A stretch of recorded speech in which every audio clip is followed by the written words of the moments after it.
Hey, everybody, welcome. It's so great to have all of you tune us in and turn us on. We have got a great lineup for you today. I am very excited about Jonathan Bell joining us here today. And I want to just tell you a little bit about why I'm excited. Benny, I want to give a shout out. How are you today? Olivia, how are you today? I'm doing good, Um, thanks. you hanging in there, right? Oh yeah, you know it. All right. So you heard me over 16 years, Benny, talk about the fact that both Linda and I worked at the phone company. You can't even call it a phone company. Every time I say that, I get an email. It was Ma Bell, and we worked there for 25 years.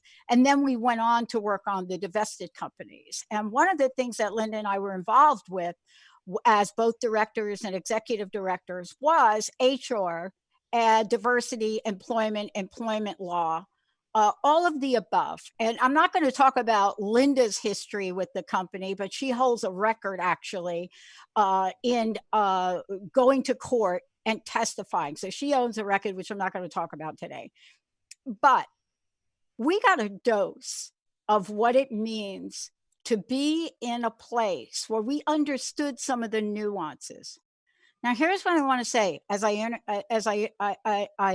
have all of you greet and meet Jonathan. If you take all of our U's in HR, Linda's a gazillion, mine a gazillion, and you put them all together, it wouldn't be enough knowledge, information, and wisdom to navigate through the labor and employment situation today. None of that.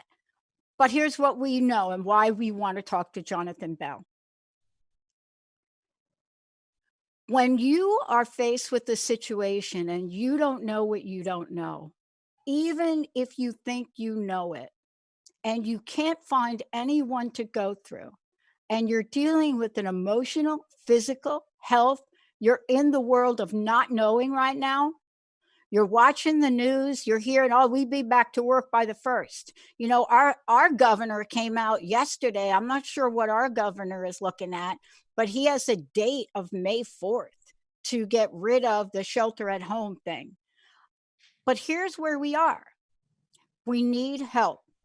So Jonathan is an attorney, labor and employment attorney, founder of Bell Law Group, coming here today because he is like us. He realizes out there in the world that we have never had to navigate through employment, unemployment, discrimination, wage, all of the above. We have never had to navigate in this way. Even with the repeal of the psychological contract in 91, or actually Exxon before that, even with that, we didn't quite have this. So today, he's joining us here today because he is stepped out and he is helping people without charging people, helping people understand coronavirus job loss could total 47 million, while the unemployment rate may hit 32%. But the statement I made the other day was a statement that everybody emailed me on. He's going to weigh in on. And what I said was, the people that are unemployed may or may not find themselves in a job when they get back. Jonathan, it's great to have you here today. Thank you so much for having me. Looking forward to doing the show. What got you fired up to the point where you said, wow, we got to do something here. We got to help people. What was it? Did you have like a tipping point moment? I had a moment where like a little light bulb went on, but what was it for you? Well, initially I wanted to get into the labor and employment field because I find that mostly employees are struggling to know what their rights are. I hate the feeling of someone being discriminated against based on race, age, religion, gender, disability. I was always raised to stick up for the underdog. So I don't like that situation. Obviously, there's also different laws between federal, state, and city laws, so it's very complicated. And even a company with the best intentions could make mistakes. But let's fast forward now to the coronavirus. Yeah. I believe in goodness. I believe in being there for people in need. And I get angry when I see ads from lawyers or any other type that try to take advantage of a situation like this for profit. So what I did is I just opened up my lines, my emails, Facebook. Everyone's contacted me from different places, and I'm giving the best guidance I can under the circumstances, all for free, because I would never want anybody to capitalize on people's desperation. And I find that some attorneys are even offering services that people don't really need. For example, these big, PPP loans, which I've been giving a lot of guidance on. You don't need to pay for an attorney to give you advice on that. It really should be between, your company, the accountant, and the lender.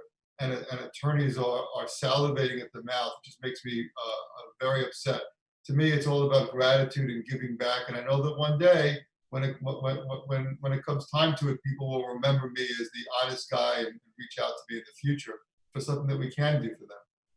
You're absolutely right. And you're talking to somebody that did exactly what you just pointed out, because I started to get involved in this and try to find out everything I could for my folks that work for me. I was unsure about the direction. I was unsure about their rights for unemployment. I was unsure. And so I'm one of these people that went and sought an attorney, right, to help me, because to be honest with you, my accountant, I love him. He tried to help me. He is in the middle. He's down to 2 people. He's in the middle of tax season. And so here we are, somebody like me, small business, been in business since 2003. I had to hire an attorney just to help me answer one question on the form I was filling. And you're right about it. I mean, under normal conditions, attorneys' fees are pretty robust. But in these scenarios, to hear what you're doing, it's so important, because people are struggling emotionally with this, right?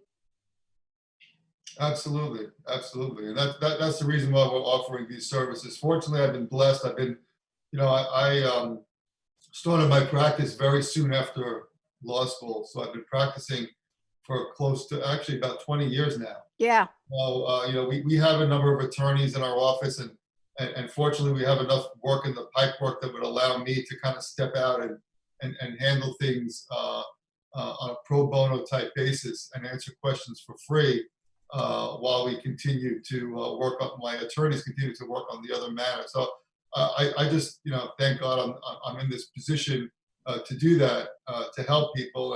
And like I said, the idea is, number one, I feel good about myself doing this, and number two, something comes down the road and they'll come back to me. I mean, the majority of the cases, the types of questions I'm getting now has to do with these SBA loans, the PPP, about how to get it turned from a loan to a grant. We get a lot of those questions.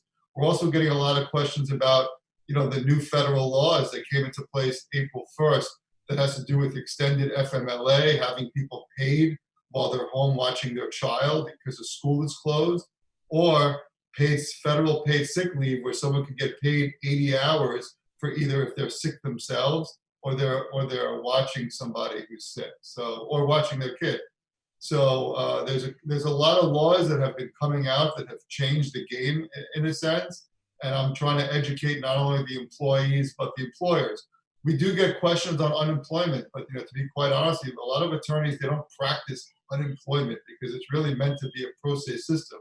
So I try to help people as much as they can, kind of an overview of all the different federal laws that have changed, like the extra $600 a week that the federal government is going to give you on top of any other employment claim, as far as eligibility, the gig workers, 1099, self-employed, how they could actually apply for unemployment. And then some nuances as far as them getting loans from there, and does unemployment have to stop? The only people that I can't help, that I try to, is the fact that people ask me about filling out the unemployment full forms, of the practicality. That's not something that we've done before. I'm trying to delve into it and give them advice where I can. But anyone who says, should I apply, before they even go to the facts, I'm like, yes, apply. Thank you. Thank you. Thank you. Thank you for saying this. Good. As a business owner, and I don't talk about my business on my show, but I've started to talk about it because I need people to know this. I need folks to know, that in everything you've said and the complex nature of it, it's so difficult. But the other thing that I want to talk with you about, because you're in the middle of it, and I want to hear what, without giving us any information, the greatest frustration that I'm hearing from our listeners and from my colleagues and even from myself is, I was one of the early people that went on, and we're considered an essential business. And I was one of the first people that went on and said, wait a minute, there are things we're going to have to adjust here. And I went and I applied for loans. And at that point in time, my bank wasn't doing them. And then all of a sudden, my bank started to do the PPP loans. But up until that point, I literally had to hire an attorney to figure it out. But the attorney I hired couldn't figure it out.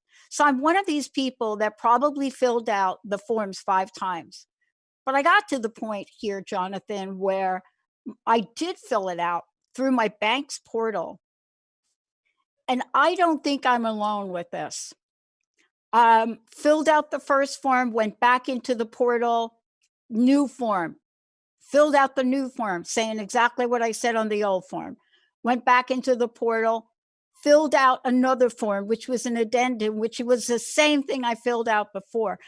And I can't get anyone to give me a sense of when anybody's going to see any of this money. Are you getting any sense of how the process works? What can you share for us on that for people today? Your exact summary is the type of call that I'm getting over and over. Okay. This is very common. So there's a couple things that I've noticed. Okay, number one, I discovered that that people who filed through smaller banks seem to have gotten their applications in earlier. Some of them on Friday. Yeah. And now approval letters. I have one person that I know of that says the funds should be deposited by Wednesday. That's the first time I've heard of it. Wow. The problem is big banks like Chase, where I've banked, and Citibank, where I've heard other people, they weren't ready on Friday. Okay, so just to appease the people, they put up some type of email submission that really did nothing but just give them a little bit more time to get them prepared. Then they told you the paper submission. Then they told you the portal. And I think they're just dealing with so many of them that they don't have the staffing to deal with the volume. Now, I imagine that I'm submitted. I imagine that all the other people who did it through Citibank and Chase are submitted. I understand that over half the funds, because there was 350 billion put into this pot, over half the funds are already spoken for. But just to give you and your listeners some practical advice about these funds. So as you know, as you probably know, to turn these funds from a loan into a grant, you have to spend it within 8 weeks, and 75% of it has to be on payroll, and 25% could be rent and utilities. Okay? Well, that's easy for us. Yeah, that's easy. That's easy, except for the fact that, like a company like mine, I have payroll that runs every 2 weeks. Right. If I get payroll on a Friday and then I get the loan on a Monday, it might be difficult. So the banks, they're not telling you this, they're not telling people this, but the banks technically could get your approval, they could secure the funds, and they could hold on to the funds for 10 days. They're not telling you this. So what's going to happen is, because of the volume, they're not telling you this, they're going to deposit it into your account and start. But if you have a relationship with someone, what I'm telling people to do is tell them, listen, you don't want the funds as soon as they come in. You want to look at those 10 days and pick the day that works for you. Because if I can get it, or other people can get it, the Wednesday or Thursday before Friday payroll, that's just going to make your life easier, because nobody wants, even though the loans are good terms, it's 2 years at 1%, you don't want to have to carry a loan that could otherwise be converted to a grant. I mean, that's the whole point of this. So I think that's solid advice that people, that's not really out there in the media, that people should think about once they get the loan. Yeah, I want to ask you this question. Benny, I'm going to skip the break. This is a question that came in from one of our listeners in preparation for today. So I've got a bunch of questions from our people. And I'm sorry if I'm going to read on the screen here, which is a little unusual. hey, Dr. Pat, can't wait for John. They must know you. I can't wait for John to come on the show. I am a small business owner, and my folks have decided to keep working, even though I've already told them, file for unemployment. I'm not going to be able to pay you. But the question that comes in that nobody at my bank, they say their bank, I won't say it, that nobody at my bank will tell me is, I want to pay them retroactively because, okay, this is an abbreviation, bear with me, because I filed for this way back. I let everybody know way back. When I get my funds, can I back pay people? That's a great question. I think it's a great question. It's one I've been asked about 20 times in the past. I keep on looking for guidance on that. The problem is that, like, for example, when these loans were coming out on Friday, the federal government issued guidance on Thursday night, right? So they wait last minute. There has been nothing answering that question directly. I can tell you that they've reserved their time to answer, to initiate other regulations involving the forgiveness. So with that question, it's going to go more to forgiveness. For example, what I mean by that is, let's say you get the money and then you take it, you pay yourself, and you do it for retroactively. My suspicion is they're going to tell you, you're allowed to use it for that purpose, but it's going to be a loan. We're not going to convert it to a grant. My suspicion, based on everything that I've seen, is that they want you to use it for the 8-week period moving forward when you get it, to keep people on. And the reason they're doing that, by the way, Okay. not because they want your business to survive. The reason they're doing it is they want unemployment numbers to be as low as possible, which is why they're requiring you to have the same number of staff as you had before, have the same salaries minus 25%. You can do it as you had before. So I would love to give you a definitive answer on that. I can just tell you my suspicion at the time, given everything that I've read. Well, that's why you're on the show today, because if you're like us, and we have been growing, we have a technology release that really is going to change the landscape of podcasting all over the world. It's coming up. And so everything we've been doing, and I'm not alone. I talk to my colleagues that own businesses, and they say we've been ramping up. We've been doing this. We've been doing this to grow. We've overhauled our technology. When we bought, one friend of mine said, we went out and bought graphic machines so everybody could automate everything. And so here they are. They have sort of ramped up. They've got a lot of expenses because what did we do to ramp up? Well, we took out loans because we're ramping up. What kind of relief outside of the payroll aspect? What kind of relief is for people that need to borrow money outside of payroll, right? Because we have a lot of stuff we pay for. Is there relief? I got to tell you, I filed like 4 different loan things. My bank rejected me for every one of them. And they said, you're going to have to file with a small bit. I'm telling you, I filled out more forms, Jonathan. I figure 1 or 2 of them's got a hit, but I'm not sure. What is the proper way for a business to say, yeah, payroll, I want to keep my people. But outside of payroll, I got to pay for this. I got to pay for that. I got a computer server that's $1,000 a month. What is available there? So the only 2 loans I'm aware of is this PPP loan, and then there's something called the EIDL, the Economic Injury Disaster. Yeah, I applied for that.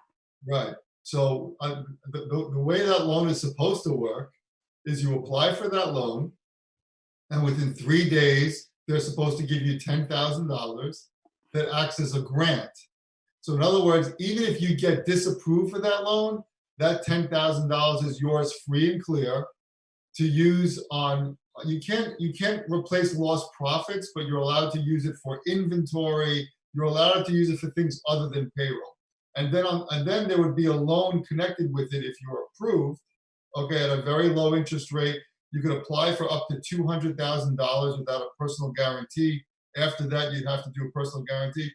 That was the original plan. Nobody got the $10,000. No, I was just going to ask you. Yeah. As I'm listening to you, I'm trying to log into my account because I'm like, I didn't get any money. Yeah, nobody got the $10,000. Now they're saying it's limited to $35,000. they're just changing it. I mean, Well, I think their heart is in the right place and they say something. The problem is the follow through. And now, you have people who may have furloughed or laid off people, but the employers kept them on thinking that they're going to get these loans. But all we're hearing is crickets. And going to another, you asked me about things that frustrate me. I want to go back to that question because there's one other thing. It's just my nature of you know, looking out for the small person, the minority business owner, a female business owner. These banks are making their own rules in a sense. The federal government saying this is the PPP. You can apply through your lender. Good luck. The lenders are coming back and saying, well, if you have, we're not going to do your loan unless you have an account here and you have a line of credit or you have and a lot of these small business owners don't have that. So now you're dealing with these big businesses that obviously, they need help too. But what about the mom and pop places that they don't have this strong banking relationship? They desperately need this, and now they're being blocked out of it. So there's a lot of frustration on that too. I feel like in these situations, everybody should have equal access to these loans. this is so bizarre too. Let's talk to this one point because this is real for me. I have a long-standing relationship with my bank, Bank of America. Long-standing relationship. I even have people in the bank that I can work with because I've interviewed a lot of the folks. And generally speaking, they've done a great job to help me to a point. But I'm the person that you just talked about. First of all, my account was classified wrong. So about a year ago, 18 months ago, we reclassified it. But instead of moving it on their records from sole proprietor to S corporation, the credit card that I took out was as an S corp, which is in my personal account, and it never got brought over to the business account. So I am one of these people. I have been with my bank since 1994. I have been a corporation since 2003. And you're absolutely right. I don't have any outstanding credit or loans or mortgages or anything with the bank. And it immediately disqualified me because my business, although I do have business loans, I have other things out there that I've paid off. I don't have one currently. So it's almost like they're penalizing people with good credit. Does that even make sense to you, what I just said?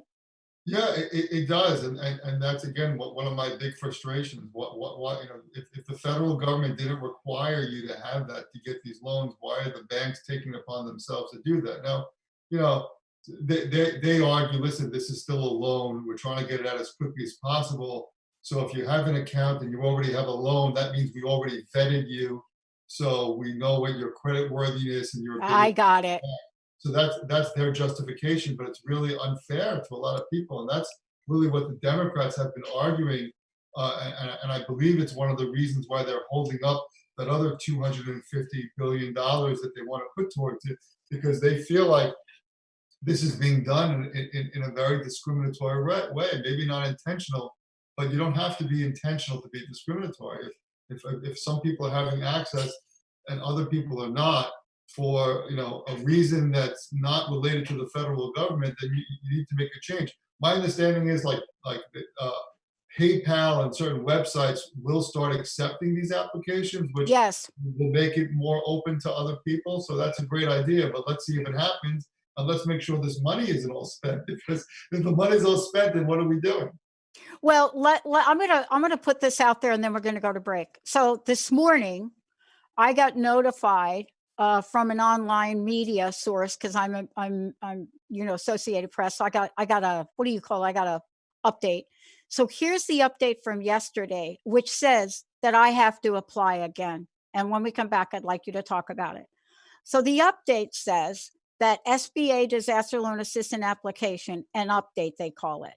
If you're a small business owner in the US, it is probably safe bet that you and your customers have been impacted, right?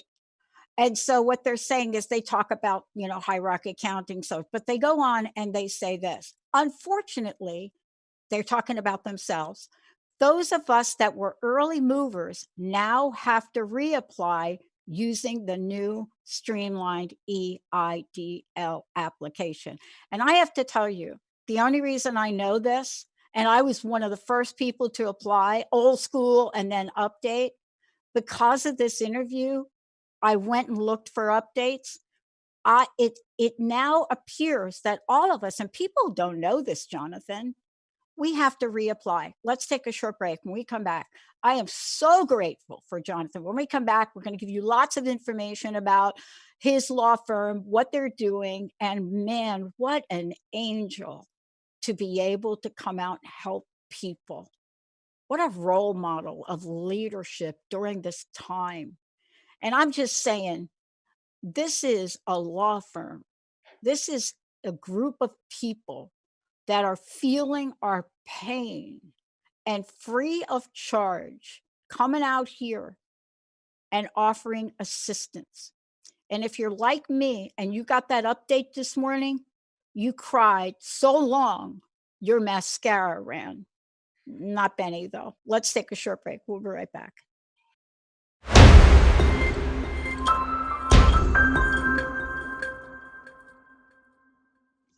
Are you waiting for the weekend already, Benny? It's like Tuesday. How did you guess? Oh my God, it's like Tuesday. Don't you usually hit us up with that like on Wednesday or I'm Thursday? optimistically thinking. Okay, so you're on top of the weather, aren't you? So you know how long this beautiful, you know what, how the beautiful around for weather a is couple gonna. more. All right. Benny Mathers, Benny and I, Jonathan, Benny and I have been together for 16 years. Olivia is doing our Facebook Live production. I have a great team of people I work with. And these are people that we don't want to go away. Sure. So we don't want these folks that we've trained, we've worked with, they've worked hard. They keep an entire multiple channel network running. We had to have a conversation with them. Yeah. It was the hardest conversation. Before I get to that, and before you answer the question on the scenario that I gave you, I want people to know, how do they get a hold of you? You can call my number, a very easy number to remember, 855 John Bell. That's JONBELL. That's my name. My website, belllg.com. So 3 L's, BellLG as in Bell Law Group. The best thing for your listeners to do, if they like this free advice, either they have small business or they're interested in learning about unemployment, go to my Facebook or LinkedIn. Facebook is at Bell Law Group. I'm constantly doing videos at least once every other day, going through the constant changes of the law. The crazy thing is, from the beginning when I started doing this until now, it's amazing how many things have changed. So if you are going to look at it, start with the most recent videos and work your way back, because things have changed since we first started reporting on this stuff. Okay. And Olivia, would you do, Olivia, as I mentioned, is one of our other producers, would you do two things after this show?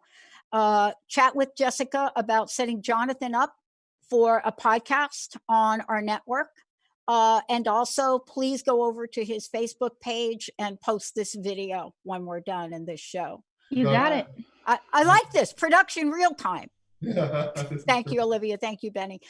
Jonathan, look, I read a scenario that came out yesterday telling all of us like that we're one of the first to get online. And like I really did. I hired an attorney to help me fill out the form like 5 weeks ago or something. I have to file again. That's what I just read. Can you please update us on what the heck that's about? Yeah, so my understanding is, like you said, and again, I just learned this coincidentally because I've been out there talking about this, that I have friends and clients, every time they get an update, they like to channel it through me. So apparently I have a friend, he applied very early, that required him to file his tax returns, and just was a lengthier application process. He didn't hear anything. So after time, he kept on contacting SBA over and over again. Finally got someone online. They said, well, if you applied early on, you have to apply again because those were disregarded.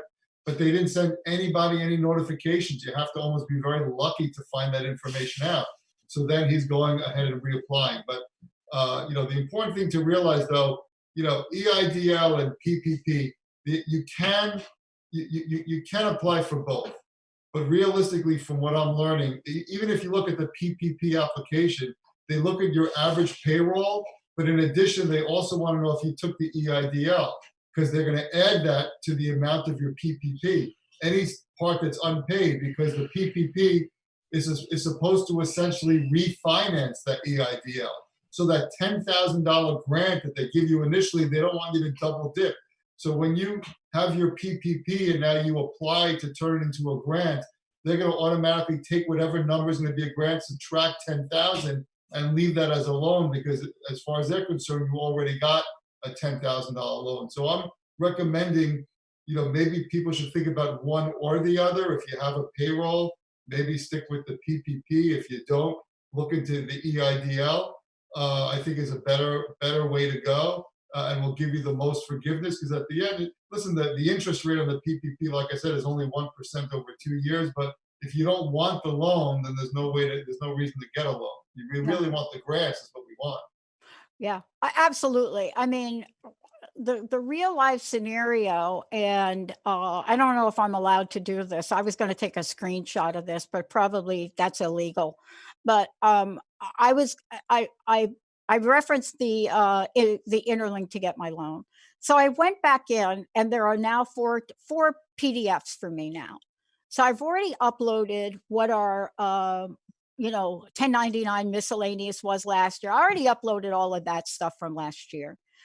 But if they use last year and not this year to pay salaries, the gap between where we were last year and how we increase payroll this year, there's a gap of seriously a monthly gap of about $8,000.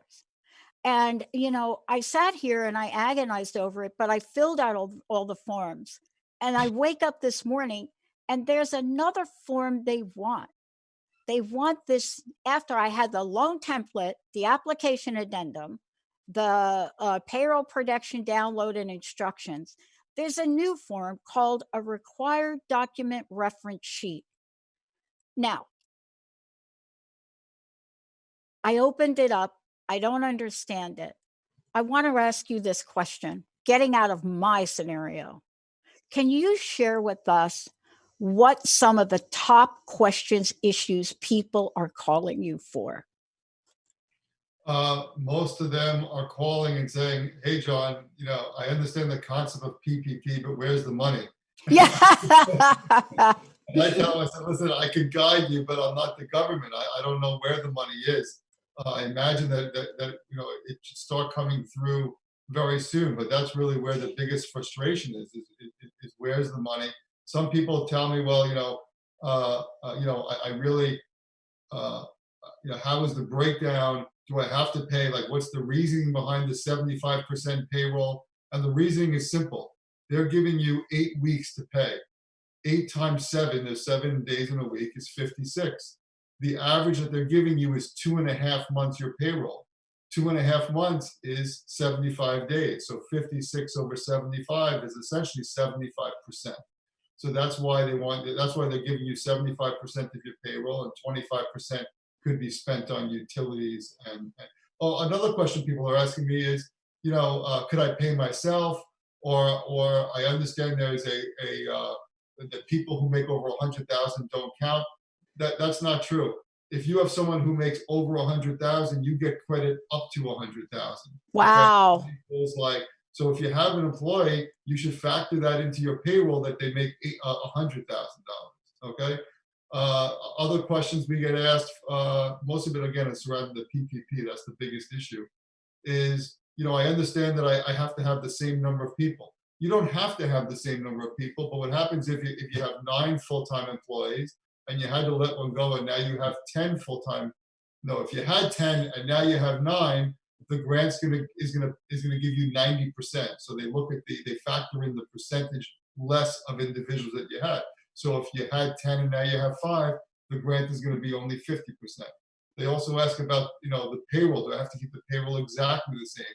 The answer is, for people who make less than 100,000, you could reduce their salary up to 25%. If you reduce it more, you're still going to get a grant, but it's going to be a pro rata share. For the people who make over 100,000, if you have someone making 150,000, you can reduce that person to 100,000. It won't affect the grant because it doesn't include people who make over the 100,000 threshold. So those that's not clear. Yeah, those are the questions I'm answering mostly. Okay, I want to get to again, you've offered your advice. One more time, please tell everyone the best way for people to get a hold of you and your team with their questions. Sure.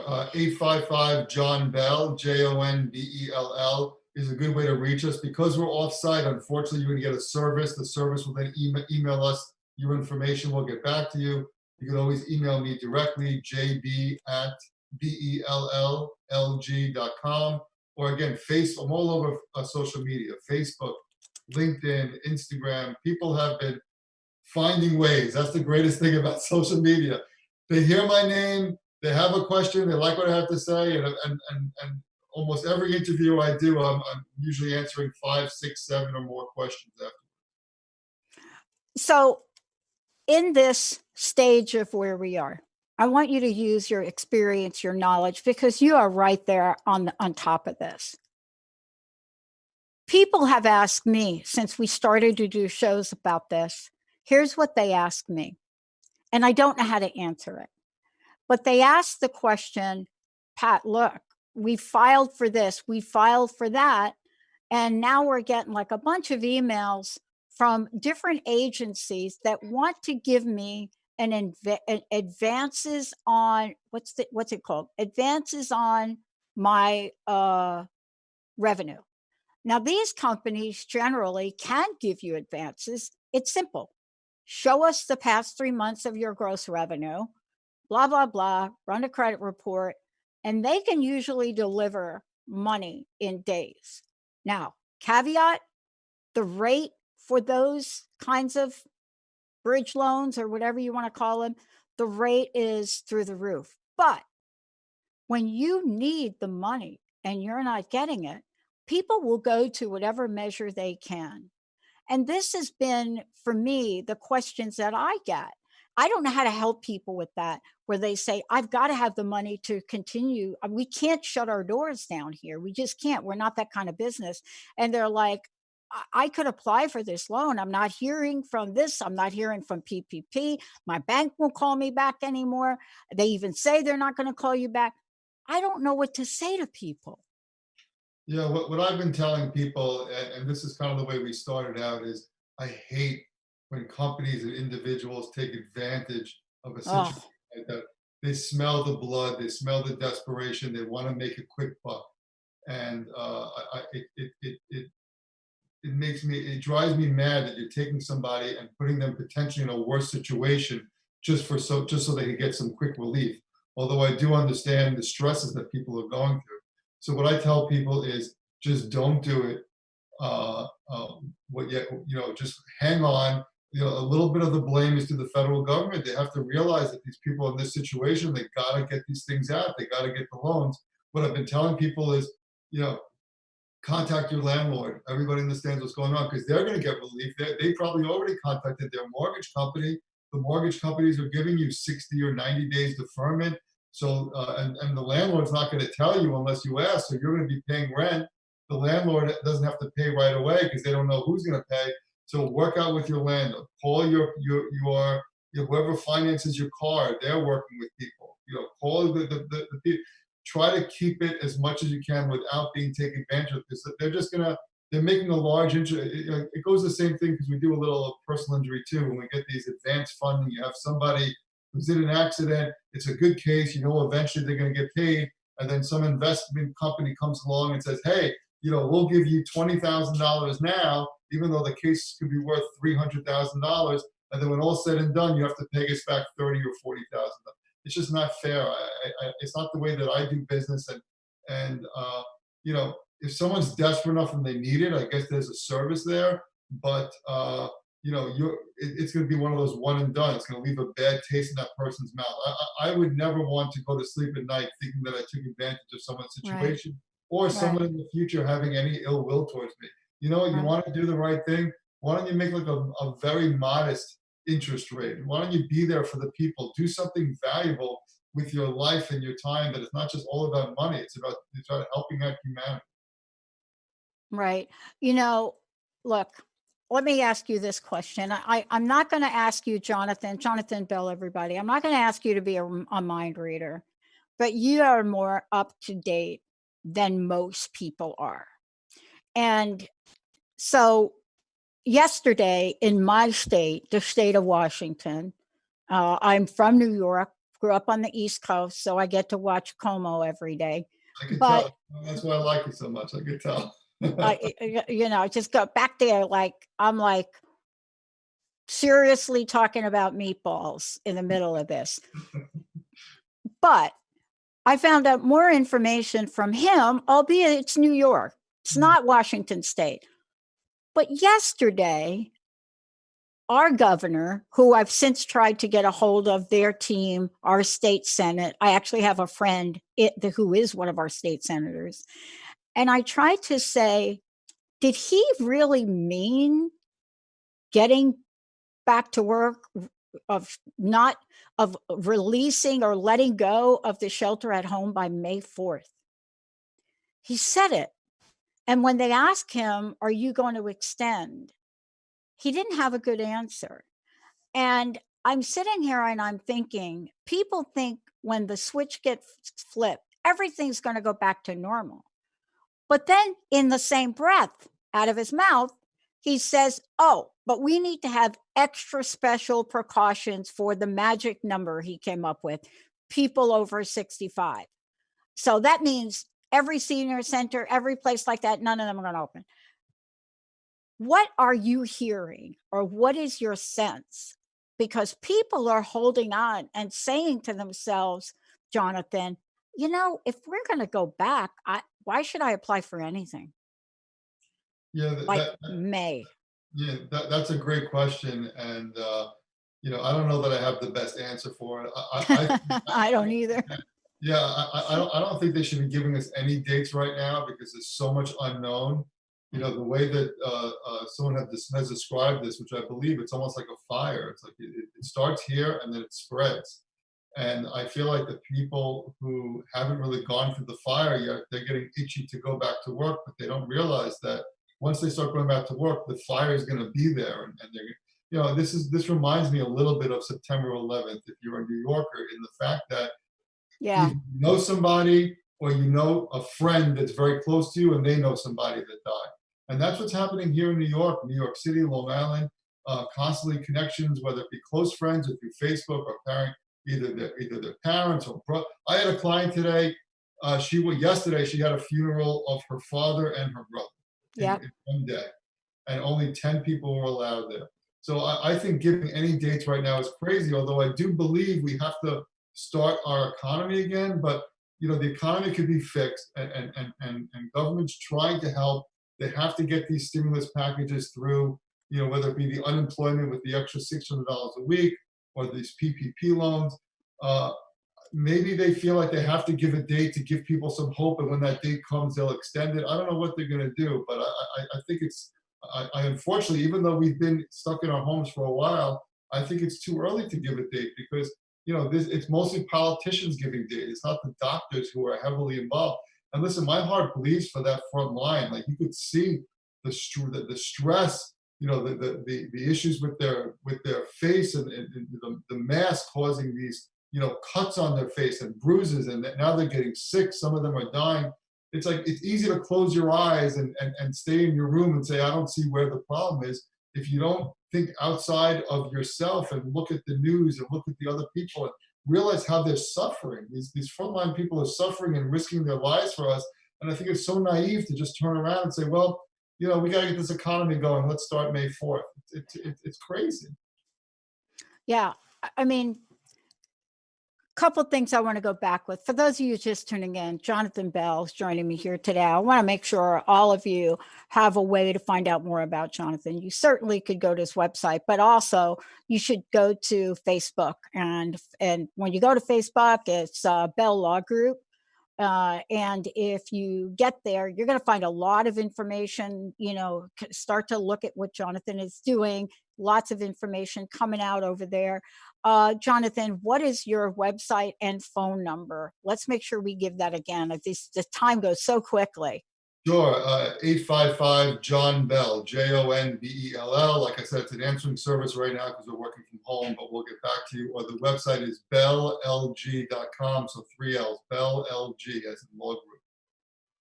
Okay, thank you for that. Now, in the last couple minutes we have left, I want to kind of recap for you.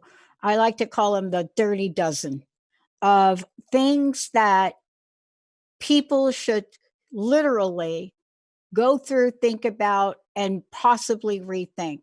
So let's just recap. For those people that are thinking unemployment, do I take it, don't take it, especially people, 1099 gig people, especially people that are getting the rejection, right? Because the system's not working. What do we say to them about filing? A lot of people just don't want to file. They're afraid if I file for unemployment, I'm not going to get my job back. Right. So the answer is file.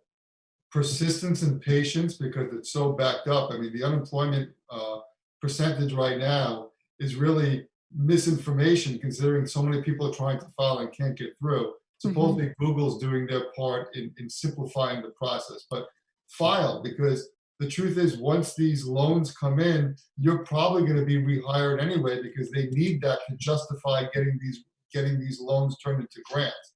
So a lot of employers, instead of firing people, are furloughing people, so they still have that employee-employer relationship, saying, hey, listen, there's no work for you to do right now, we can't pay you, but go on Yep. unemployment. As soon as we get this loan, we're going to bring you back.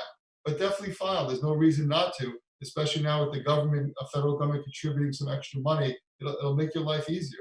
I mean, everyone's going to be suffering a little bit, but if you can alleviate some of that suffering, you should do it. Exactly. And so the other thing I want to ask you is for all of our small business owners. And this is really navigating through tsunami waters in some respect.